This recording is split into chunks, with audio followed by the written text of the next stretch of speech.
wagwinwa futi. Veduwe Lloyd. Ndotaura kangani kuti stove haisi right. Stove haisi right. Pamunobatidza pfekai mapatapata. Unogwinwa futi haudzidzi here veduwe. Stove haisi right. Pfekai mapatapata and make sure kuti mugoti uri padhuze. Naika wabo zvako. Okay, chikurumidza kubika. Bikai tuone kuti tuone kudya uchiri kwakachena. Chibikai. Ndandiri mbeto ndikutsvaga perfume yangu yakanzi Chanel.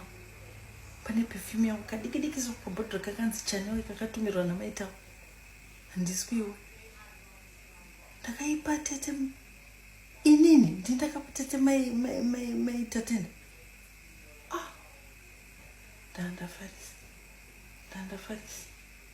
Kanonhoerera zvokuti chibikai kurumidza tuone kudya uchiri kwakachena.